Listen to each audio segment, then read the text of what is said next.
The morning sun painted the Dakota Territory in golden hues as young Lucy Bennett adjusted her worn leather satchel and smoothed down her blue cotton dress. At 19, she had already spent 2 years teaching children in the small frontier town of Cedar Falls. Now, she was about to embark on her biggest adventure yet, establishing a school in the remote mining settlement of Silver Creek. Nestled deep in the mountains, Lucy had always dreamed of bringing education to places where children had never seen a proper book or learned to write their own names. Her father, a Methodist preacher, had instilled in her a strong sense of purpose. Before his passing the previous winter, he had made her promise to use her gifts to help others. No matter where that path might lead, the supply wagon creaked and groaned as it rolled along the dusty trail. Lucy shared the journey with 3 men: Old Pete, the weathered wagon driver who had been hauling supplies across the territory for 15 years; Tom, a young blacksmith heading to Silver Creek to set up his forge; and Henry, a middle-aged merchant carrying tools and provisions for the growing mining town. Old Pete had tried to talk her out of the journey during their morning departure. "Miss Bennett," he had said, adjusting his faded hat, "these mountains ain't no place for a proper young lady like yourself. There's all sorts of rough characters up there, and the journey ain't exactly safe." But Lucy had made up her mind. The mining families had sent word that they desperately needed a teacher for their children. Many of the youngsters had never attended school, spending their days playing in the dirt while their fathers worked the mines and their mothers struggled to keep house in the harsh mountain conditions. "I appreciate your concern, Pete," Lucy had replied with a gentle smile. "But those children need someone who cares about their future. I can't let fear stop me from doing what's right." As the wagon rolled deeper into the wilderness, the landscape began to change. The rolling plains gave way to rocky hills, and tall pine trees cast long shadows across their path. Lucy found herself both excited and nervous about what lay ahead. She clutched a small wooden cross that had belonged to her father, drawing comfort from its familiar weight in her palm. The men talked quietly among themselves, sharing stories of their previous travels and discussing the challenges of frontier life. Lucy listened with interest, learning about the harsh realities of survival in these remote areas. Water was often scarce, winters were brutal, and communities had to rely on each other to survive. Around midday, they stopped to rest the horses and eat a simple meal of bread, cheese, and dried meat. Lucy used the break to stretch her legs and review her teaching materials one more time. She had packed her most treasured books, including a worn Bible, a collection of poems, and several primers for beginning readers. Tom, the young blacksmith, approached her during their rest. "Miss Bennett, I hope you don't mind me asking, but aren't you scared about living in Silver Creek? It's pretty isolated up there, and there ain't many women folk." Lucy considered his question carefully.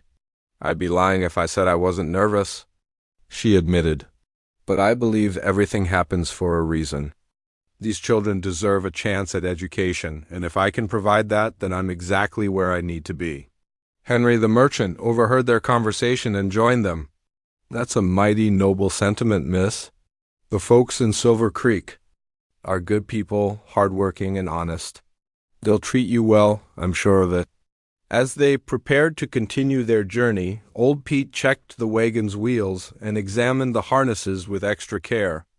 Something in his manner seemed different, more cautious, more alert. Lucy noticed him scanning the surrounding hills with worried eyes. "Everything all right, Pete?" she asked. The old driver forced a smile. "Oh, sure, miss. Just being careful. These mountain trails can be tricky, especially with all the weight we're carrying." But Lucy sensed there was more to his concern than difficult terrain. She had heard whispers in Cedar Falls about outlaw gangs that roamed the territory, preying on supply wagons and isolated settlements. Most folks dismissed such talk as exaggerated frontier tales, but Pete's behavior suggested otherwise. The afternoon brought them into deeper wilderness. The trail wound through narrow passes between towering rock formations, and the sound of their wagon wheels echoed off the canyon walls. Lucy marveled at the rugged beauty of the landscape, even as she felt increasingly isolated from civilization. It was Tom who first spotted the riders. "Pete," he said quietly, "we got company." Lucy looked up from her book to see 4 horsemen blocking the trail ahead. Even from a distance, something about them didn't look right.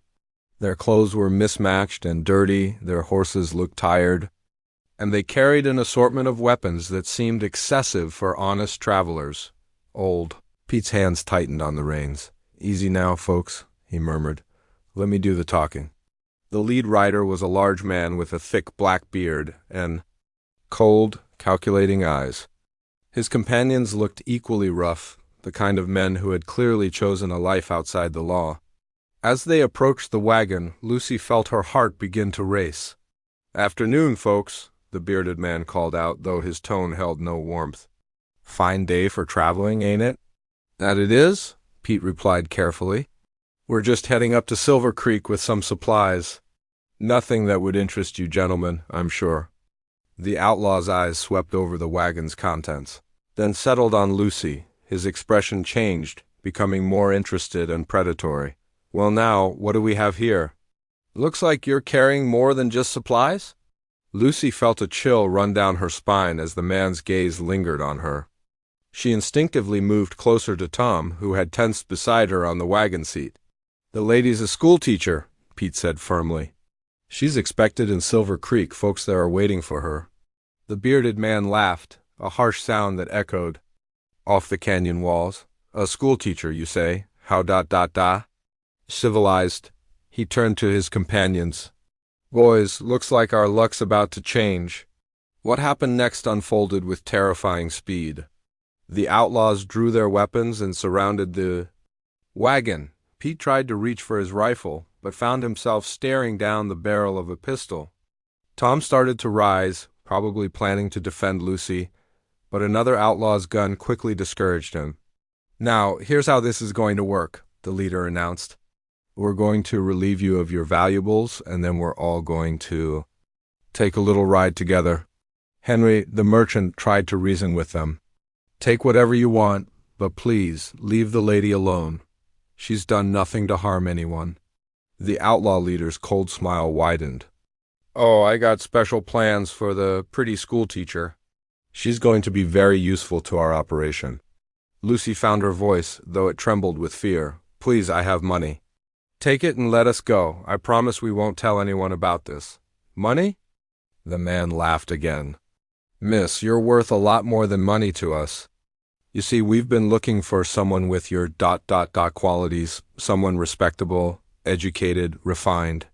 Someone who can help us with a little problem we've been having." The meaning behind his words became horrifyingly clear.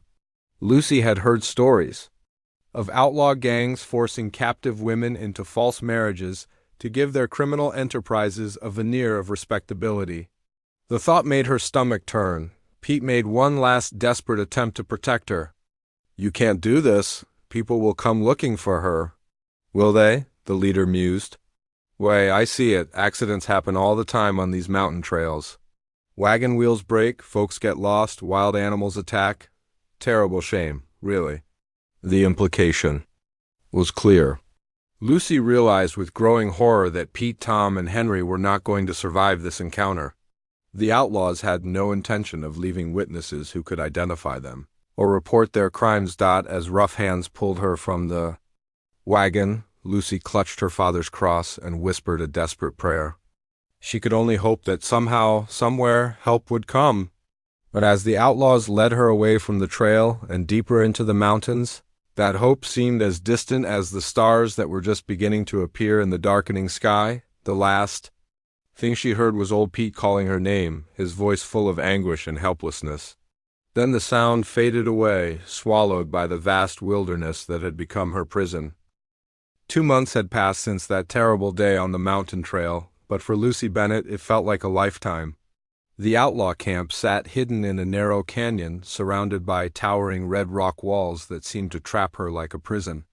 Every morning she woke hoping this nightmare would end, but reality always crashed back down on her like a heavy stone. The gang's lair was a rough collection of tents, makeshift shelters, and a few wooden structures built against the canyon walls. Jake Morrison, the bearded leader who had taken her captive, ruled this place with an iron fist and a violent temper. He had forced her through a mock wedding ceremony just days after her capture, performed by a drunken man he claimed was a preacher. Lucy had refused to accept this sham marriage from the very beginning. "This isn't real," she had told Jake during that first awful week. "You can't force someone to marry you at gunpoint. It's not legal and it's not right." Jake had laughed at her defiance, but Lucy could see anger burning in his eyes. "Out here, I make the rules, sweetheart, and you're going to learn to follow them, one way or another." But Lucy's spirit remained unbroken. She had been raised by a preacher father who taught her that right and wrong weren't determined by who held the biggest gun. Every day she found small ways to resist. She refused to cook for the gang, wouldn't mend their clothes, and made it clear to everyone that she was there against her will. The other outlaws in the gang were a mixed bunch of desperate men. Some were young fools who thought the outlaw life was exciting. Others were older criminals who had been running from the law for years. A few seemed uncomfortable with Lucy's presence, especially when Jake's treatment of her became particularly harsh. One of the younger outlaws, a boy named Billy who couldn't have been more than 17, sometimes snuck her extra food when Jake wasn't looking. "I'm sorry about all this, miss," he whispered one evening as he handed her a piece of bread. "This ain't right, what he's doing to you." Lucy studied the young man's face in the firelight. "Then help me get away from here, Billy. You know this is wrong." The boy's eyes filled with fear. "I can't, miss. Jake would kill me if he found out. He's killed men for less." Lucy understood his terror, but it broke her heart to see someone so young already trapped in this life of violence and crime. She spent her days observing the gang's routines, memorizing their schedules, and studying the canyon's layout. If she was going to escape, she needed to know everything about this place. The gang made their money by raiding supply wagons, robbing travelers, and attacking small settlements. Lucy was forced to witness their cruelty firsthand when they returned from their criminal expeditions. They showed no mercy to their victims, taking everything of value and often leaving people stranded in the wilderness without food, water, or transportation. What disturbed Lucy most was how they attacked both white settlers and Native American hunting parties with equal brutality. Jake seemed to enjoy the violence, bragging about his conquests and showing off stolen goods like trophies. The other men followed his lead, treating robbery and murder as if they were just another day's work. One particularly awful morning, the gang returned from a raid carrying a wounded Native American warrior. The man had been shot in the shoulder and left for dead, but somehow he was still breathing. Jake kicked at the injured man and laughed. "Look what we got here, boys. One of them savage redskins is still alive. Should we finish him off?" Lucy felt sick watching this display of cruelty. Without thinking, she stepped forward. "No, you can't just murder a wounded man. That's not what civilized people do." Jake's face darkened with anger. "Civilized? These savages ain't civilized. And neither are we. That's what makes us strong." But Lucy refused to back down. Strength isn't about hurting people who can't fight back. That's just cowardice. For a moment, Jake looked like he might strike her. Several of the other outlaws watched nervously, unsure how their leader would react to such open defiance. Finally, Jake spat in the dirt and walked away. "Do whatever you want with him," he growled. "But if that savage causes us any trouble, it's on your head." Lucy immediately went to work caring for the wounded warrior. She had learned some basic medical skills from her father's work with sick parishioners, and she did her best to clean and bandage the man's wounds.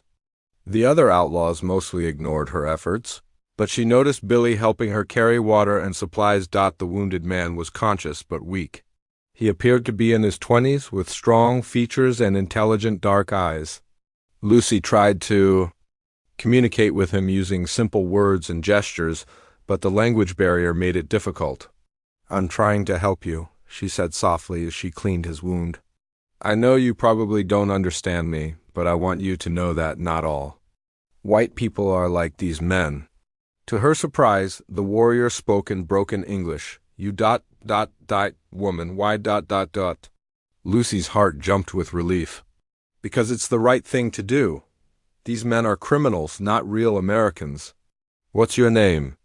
The man studied her face carefully, as if trying to decide whether he could trust her. Finally, he answered, Swift Eagle. I am nephew of Chief Running Bear. Over the next several days, Lucy secretly cared for Swift Eagle, hiding him in a small cave she had discovered near the camp. She brought him food and water, changed his bandages, and slowly nursed him back to health. During their quiet conversations, she learned about his people and their way of life. Swift Eagle told her about his village, where children learned wisdom from their elders and warriors were taught to protect the innocent. He spoke of his uncle, Chief Running Bear, who was known throughout the territory as both a skilled leader and a man of honor. My people, we have laws too, Swift Eagle explained one evening as Lucy checked his healing wound.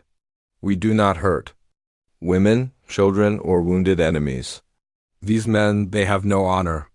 Lucy found herself learning as much from Swift Eagle as she was teaching him. His people weren't the savage killers that Jake and his gang claimed they were.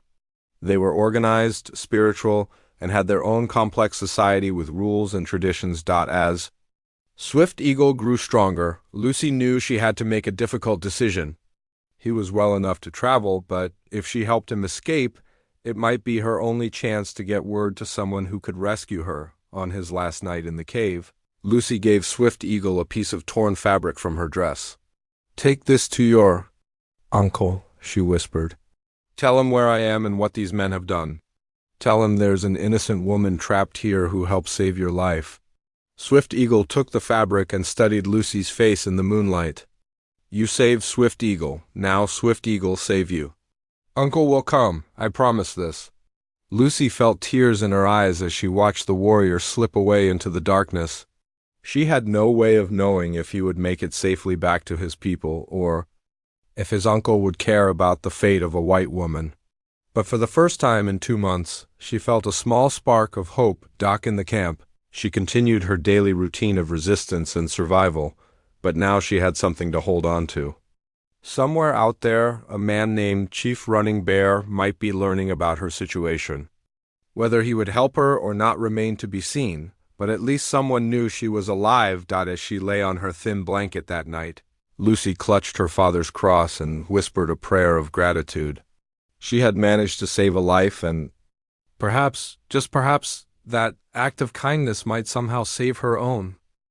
3 weeks had passed since Swift Eagle stumbled into his village, wounded but alive. The young warrior had traveled for days through dangerous terrain, using every skill his uncle had taught him about survival and stealth. When he finally collapsed, at the edge of the tribal camp, the women who found him thought he might not survive. But Swift Eagle had a story to tell, and he refused to rest until he had spoken with Chief Running Bear. The old chief sat in his lodge, listening carefully as his nephew described the attack, his capture by the outlaws, and most importantly, the white woman who had saved his life. Chief Running Bear was a man of 60 winters, with silver-streaked hair and eyes that had seen both great joy and terrible sorrow. He had led his people through many difficult times, always trying to balance the safety of his tribe with the honor that defined their way of life. His decisions were never made lightly, and this situation troubled him deeply. Tell me again about this woman, the chief said, examining the piece of torn blue cloth that Swift Eagle had brought back as proof. What did she risk to help you? Swift Eagle sat up straighter despite his pain. Uncle, she could have been killed for helping me. The gang leader, he is cruel and quick to anger. But she cared for my wounds every day, brought me food and water, and hid me from the others. She asked nothing in return. The chief nodded slowly, running the fabric between his weathered fingers. In their culture, such an act of mercy created a debt that could not be ignored. But this situation was more complicated than a simple act of kindness between individuals. The white woman was being held by the same outlaws who had been terrorizing the entire region. Word had reached the tribe about the Morrison gang's recent activities. They had attacked 3 native hunting parties in the past month, killing warriors and stealing horses. They had also raided settler wagons, showing no mercy to men, women, or children. The territorial authorities seemed either unable or unwilling to stop them. Chief Running Bear called for a council meeting that evening. The tribal elders, war chiefs, and respected warriors gathered in the large lodge to discuss this difficult situation. The fire crackled in the center of the circle as each man considered the implications of what Swift Eagle had reported. Gray Wolf, the eldest member of the council, spoke first. "My chief, I understand the woman showed kindness to Swift Eagle, but why should we risk our warriors for a white person? The whites have brought us nothing but trouble and broken promises." Several other men nodded in agreement. The relationship between their tribe and white settlers had been strained for years. Treaties were made and broken, land was taken, and promises of peace rarely lasted long. Many tribal members felt that white people's problems were not their concern, but Swift Eagle rose to his feet, still weak but determined to speak. "Honored elders, I understand your feelings. But this woman is different." She spoke against the violence of her own people. She told me that not all whites are like the outlaws who captured her. She risked her life to save mine, knowing I was a stranger and an enemy in the eyes of many. Red Hawk, one of the younger war chiefs, leaned forward. "Even if what you say is true, nephew of our chief, what does this have to do with us? The white authorities should handle their own criminals." Chief Running Bear had been listening quietly, but now he stood and addressed the council. "My brothers, let me tell you what I see in this situation. These outlaws are not just holding one woman captive. They are a disease in our territory, attacking our hunting parties and trade routes. They kill without honor and take what does not belong to them." The chief began to pace around the fire, his voice growing stronger. "For months we have discussed what to do about this threat. We have lost 3 good warriors to their guns. Our women fear to gather food in certain areas. Our young men burn for revenge. Now we learn that they also prey upon their own people." Thundercloud, an experienced warrior, stood up. "What are you suggesting, my chief, that we wage war against these outlaws?" "Not war," Running Bear replied. "Justice. These men have brought violence to our land and terrorized our people. They hold an innocent woman against her will. If we have the power to stop them, do we not have the responsibility to act?" The debate continued for hours. Some argued that interfering in white people's affairs would only bring trouble to the tribe. Others pointed out that the outlaws had already made themselves enemies by attacking native hunting parties. The Morrison gang had shown no respect for tribal boundaries or traditional codes of warfare. Swift Eagle listened to the discussion, then asked permission to speak again. "My uncle, honored elders, may I share something else the woman told me? She said that when the outlaws attacked her wagon, they killed the other travelers and left their bodies for the wolves. She said they laughed about it, as if murder was a game to them." This revelation caused angry murmurs throughout the lodge. In their culture, such casual disregard for human life was considered the mark of true evil. Even in warfare, they honored fallen enemies and followed strict codes about how battles should be fought. Gray Wolf, who had initially opposed helping the white woman, now looked thoughtful. If what the young warrior says is true, these outlaws are not just criminals. They are a poison that will spread if left unchecked. Chief Running Bear saw that the mood of the council was shifting. "My brothers, I have been thinking about this situation from many angles. The woman who saved Swift Eagle's life created a debt of honor that we must repay. But more than that, these outlaws threaten everyone in this territory, red and white alike." He paused, letting his words sink in before continuing. "If we rescue this woman and capture these criminals, we accomplish several things. We repay our debt of honor. We remove a threat to our people. And we show the white authorities that we are capable of justice and mercy." Red Hawk nodded slowly. "It could also show them that we are not the savages they believe us to be, that we have laws and honor, just as they claim to have." The discussion continued until well past midnight. The council considered every aspect of the situation, the risks to their warriors, the possibility of retaliation from other white groups, the strategic challenges of attacking the outlaw stronghold, and the potential benefits of successful action. Finally, Chief Running Bear called for a decision. One by one, the council members voiced their opinions. The vote was not unanimous, but a clear majority supported taking action to rescue the captive woman and deal with the outlaw threat. "Very well," the chief announced. We will plan a rescue mission. But this will not be a simple raid. We must be smart, careful, and prepared. These outlaws are dangerous and well-armed. We cannot afford to lose good warriors in a reckless attack. Over the next several days, Running Bear worked with his war chiefs to develop a strategy. They sent scouts to observe the outlaw camp and study its defenses. They planned multiple approaches and escape routes. Most importantly, they decided that this would be a mission of rescue and capture, not massacre. "We are not like these outlaws," the chief reminded his warriors. "We do not kill for pleasure or revenge.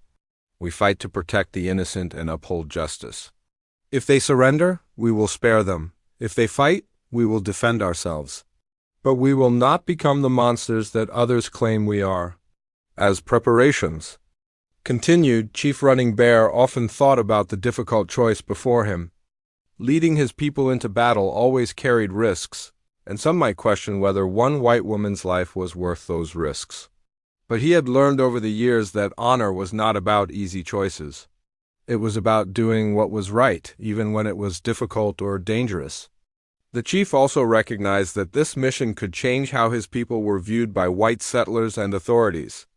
Success might prove that Native Americans were capable of mercy and justice.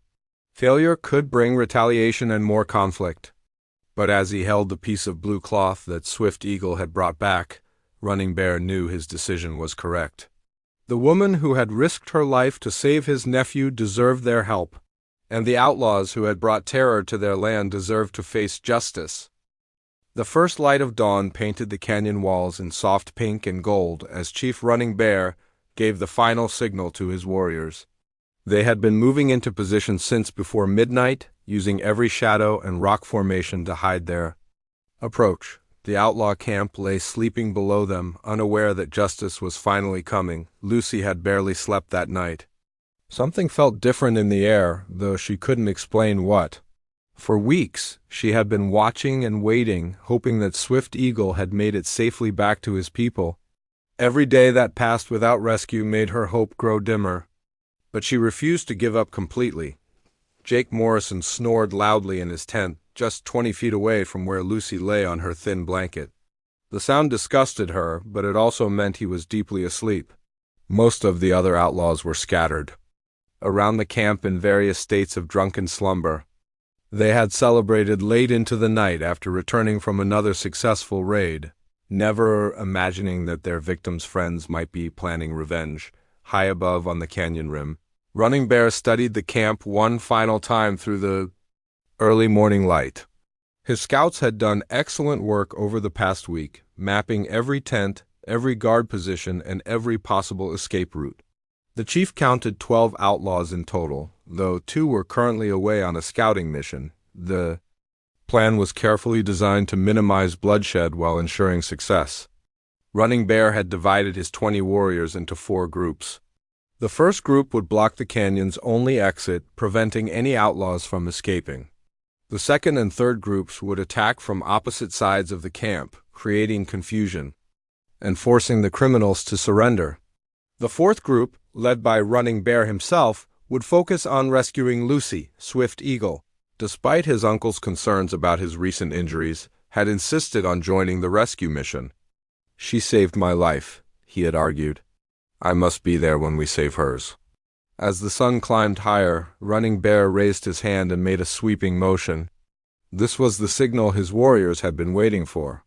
Like silent shadows, they began their descent into the canyon. The first outlaw to notice something was wrong was a young man named Cody, who had volunteered for the early morning watch. He rubbed his eyes and looked again, certain he had seen movement on the canyon walls. When he spotted a Native American warrior moving between the rocks, his blood turned cold. "Raiders!" Cody shouted at the top of his lungs. "We're under attack!" The camp exploded into chaos. Outlaws stumbled out of their tents, grabbing for weapons and trying to figure out what was happening. Some were still drunk from the night before and could barely stand straight. Others were more alert but confused by the speed and coordination of the attack. Jake Morrison burst from his tent with a pistol in each hand, his eyes wild with rage and fear. "Where are they?" He bellowed, "How many?" But before anyone could answer, Running Bear's warriors swept into the camp from 3 directions at once. They moved with practiced precision, using the outlaws' confusion against them. Rather than charging in with guns blazing, they used traditional weapons, bows, lances, and clubs that allowed them to capture rather than kill. Lucy heard the commotion and immediately understood what was happening. Her heart raced with a mixture of hope and terror as she realized this might be her chance for freedom. But she also knew she was in terrible danger. If Jake realized he was losing the fight, he might try to use her as a hostage or worse. She quickly rolled behind a large boulder, trying to make herself as small and invisible as possible. From her hiding spot, she could see the battle unfolding around her. The Native American warriors moved with incredible skill and coordination, while the outlaws stumbled around in panic. One of the younger outlaws, Billy, threw down his rifle and raised his hands in surrender. "Don't shoot," he cried. "I give up." 2 warriors quickly surrounded him, binding his hands but treating him fairly. Lucy felt a surge of relief seeing that these men were not interested in unnecessary violence. They were fighters, but they were also honorable. Jake Morrison, however, had no intention of surrendering. He spotted Lucy behind the boulder, and his eyes lit up with desperate cunning. "You want the woman?" he shouted at the attacking warriors. "Come and take her!" He lunged toward Lucy's hiding place, but Swift Eagle was ready for him. The young warrior had been watching Jake carefully, knowing that desperate men often tried to use innocent people as shields. As Jake reached for Lucy, Swift Eagle tackled him from the side, sending both men rolling in the dirt. The 2 fought fiercely, Jake with the wild desperation of a cornered animal and Swift Eagle with the controlled strength of a trained warrior. Jake was bigger and heavier, but Swift Eagle was faster and more skilled. Their struggle lasted only moments before Swift Eagle managed to pin Jake to the ground. "It's over," Swift Eagle said firmly, holding a knife to Jake's throat. "Surrender now, and you live?" Jake's eyes darted around the camp, looking for help that wasn't coming. Most of his men had already been captured or had surrendered. Only 2 or 3 were still fighting, and they were clearly outnumbered and outmatched. Chief Running Bear appeared beside his nephew, his presence commanding immediate respect. The old chief looked down at Jake with stern but not unkind eyes. "Your men have surrendered," he said in clear English. "You have lost, but you can still choose how this ends?" Jake spat in the dirt, his face twisted with rage and humiliation. "I should have killed that savage when I had the chance," he snarled, glaring at Swift Eagle. "But you didn't," Running Bear replied calmly, "and now you never will. The question is whether you want to die here in the dirt or live to face proper justice." For a long moment, Jake stared at the chief with pure hatred, but gradually the reality of his situation sank in. He was surrounded, outnumbered, and completely defeated. Slowly, reluctantly, he let his weapons fall from his hands. "I surrender," he said through gritted teeth. Swift Eagle stepped back but kept his weapon ready. Running Bear nodded to 2 of his warriors, who quickly bound Jake's hands and feet. The battle was over, and not a single life had been lost on either side. Lucy emerged from behind the boulder, her legs shaking with relief and exhaustion. She looked around at the scene of controlled chaos, outlaws sitting with their hands bound, warriors efficiently searching the camp for weapons and stolen goods, and Chief Running Bear standing calmly in the center of it all. The chief approached her slowly, his expression gentle despite his imposing presence. "You are the woman who saved my nephew's life," he said. "It wasn't a question," Lucy nodded, suddenly feeling overwhelmed by emotion. "Thank you," she whispered. "I didn't know if anyone would come. Swift Eagle told us of your kindness," Running Bear replied. "In our culture, such debts must be repaid. But more than that, these men were a danger to all people in this territory. Justice demanded action." Lucy looked around at the captured outlaws, then back at the chief. "What will happen to them now?" "They will face trial according to white man's law," Running Bear answered. "We will deliver them to the territorial authorities. Some may hang, others may go to prison. That is not for us to decide." As the warriors Finished securing the camp and gathering evidence of the gang's crimes, Lucy realized that her nightmare was finally over. But more than that, she had witnessed something remarkable, an act of justice and mercy that crossed cultural boundaries and proved that honor could be found in unexpected places. The sun was now fully up, casting long shadows across the canyon floor. Soon they would begin the journey back to Running Bear's village, and from there, Lucy would return to civilization. But she knew she would never forget what she had learned about courage, honor, and the power of doing what was right, even when it was difficult. 3 days had passed since the rescue, and Lucy Bennett found herself in a world completely different from anything she had ever imagined. The Lakota village spread out along a gentle river valley, with dozens of buffalo hide teepees arranged in careful circles. Children played between the dwellings while women worked on various tasks, and the whole community buzzed with the kind of organized activity that spoke of a sophisticated society. Lucy sat on a soft buffalo robe inside the lodge that Chief Running Bear's wife, Gentle Rain, had prepared for her. The older woman had insisted on caring for Lucy personally, treating her with the same kindness she would show her own daughter. Despite the language barrier, the two women had found ways to communicate through gestures, simple words, and the universal language of compassion. "You eat," Gentle Rain said in broken English, offering Lucy a bowl of stew made with venison, wild vegetables, and herbs. The food was simple but nourishing, and Lucy had been amazed at how much better she felt after just a few days of proper meals and rest. Lucy accepted the bowl gratefully. "Thank you, you've been so kind to me." She had been trying to learn a few words in the Lakota language, and she added Pilamaya, which she had learned meant thank you. Gentle Rain smiled, her weathered face lighting up with pleasure. She pointed to herself and said slowly, Winona, which Lucy understood was her real name. Most of the tribal members had English names they used when dealing with white people, but they also had traditional names that held deeper meaning. Over the past 3 days, Lucy had been recovering not just physically but emotionally as well. The trauma of her captivity had left deep wounds, but the gentle care and genuine kindness of the Lakota people was helping her heal. She had expected to be treated as an outsider, maybe even with suspicion, but instead she found herself welcomed as an honored guest.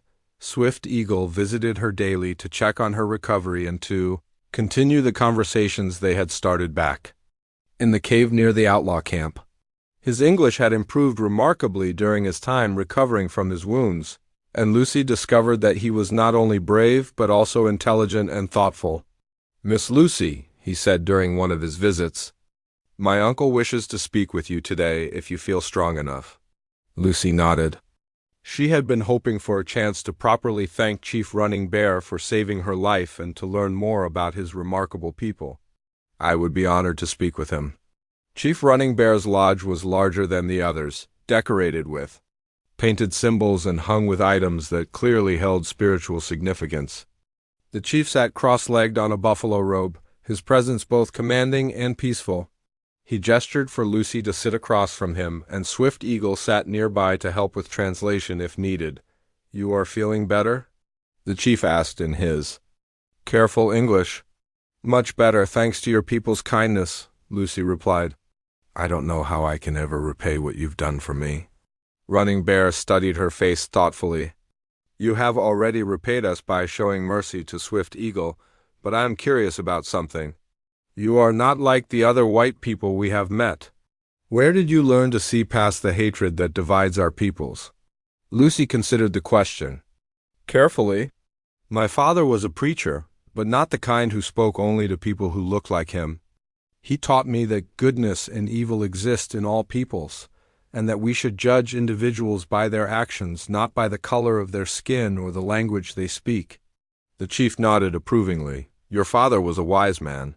Too many people, both white and red, judge others by fear instead of understanding."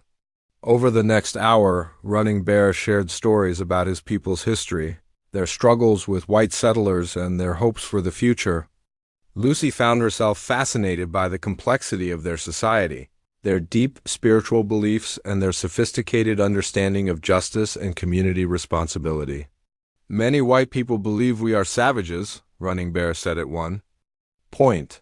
They see our different ways and assume we have no laws, no honor, no civilization. But as you have seen, we have rules that govern how we treat others, especially those who cannot defend themselves. Lucy thought about the contrast between the outlaws who had held her captive and the warriors who had rescued her. Your people showed more honor in 3 days than Jake Morrison's gang showed in 3 months, she said firmly. Anyone who calls you savages has never taken the time to know you. As the days passed, Lucy learned about many aspects of Lakota life. She watched the women create beautiful beadwork and quill work, saw how the men trained young warriors in both fighting skills and moral codes, and observed the complex spiritual ceremonies that guided the community's decisions. One afternoon, while helping Gentle Rain prepare food, Lucy noticed a group of children watching her from a distance. They seemed curious but shy, unsure how to approach this strange white woman who lived among them. Lucy smiled and waved at the children. One brave little girl, perhaps 6 years old, came closer. "Hello," Lucy said gently. The girl giggled and ran back to her friends, but soon returned with 2 other children. Before long, Lucy found herself surrounded by a dozen young faces, all eager to practice the few English words they knew and to teach her words in their own language. This became a daily routine. Lucy would spend part of each day with the children, telling them stories, teaching them simple songs, and learning about their games and traditions. She realized that these children were no different from the ones she had taught back in Cedar Falls. Curious, playful, and eager to learn, the experience was changing Lucy in ways she hadn't expected. She had come west to teach in a mining town, thinking she understood what frontier life would be like. Now she was learning that the real frontier wasn't just about surviving in the wilderness. It was about building bridges between different worlds. After 2 weeks in the village, Chief Running Bear called Lucy to his lodge for another serious conversation. "Miss Lucy, you are welcome to stay with us as long as you wish, but I know you have family and friends who worry about you. It is time to decide what path your life will take." Lucy had been dreading this moment. She had grown to love these people and their way of life, but she knew she couldn't stay forever. "I need to return to my own world," she said sadly. "But I also need to tell people the truth about what I've learned here." Running Bear smiled. "That is exactly what I hoped you would say. The world needs people who can speak for understanding instead of hatred." The chief had already made arrangements for Lucy's safe passage back to civilization. A group of warriors would escort her to Fort Laramie, where she could contact her remaining family and decide what to do next. The captured outlaws had already been delivered to the territorial authorities, along with evidence of their crimes. On her last morning in the village, Lucy felt tears in her eyes as she said goodbye to the people who had become like family to her. Gentle Rain gave her a beautiful beaded necklace as a remembrance, and the children gathered around to sing a traditional song of farewell. Swift Eagle would be part of her escort to the fort, and as they prepared to leave, he spoke to her quietly. "Miss Lucy, you have given my people a great gift." "What gift?" Lucy asked, confused. "Hope," he replied. "Hope that not all white people hate us. Hope that someday our children might live in peace with your children." As Lucy rode away from the village, she carried with her not just memories but a mission. She would return to her world, but she would never forget what she had learned about courage, honor, and the possibility of understanding between different peoples. Her ordeal had ended, but her real journey was just beginning. The story of her rescue would become legendary. But more importantly, Lucy Bennett would spend the rest of her life working to build bridges between worlds that had been divided by fear and ignorance. She had been saved by a Lakota chief, but in saving her, he had also given her the power to help save others from the darkness of hatred and prejudice.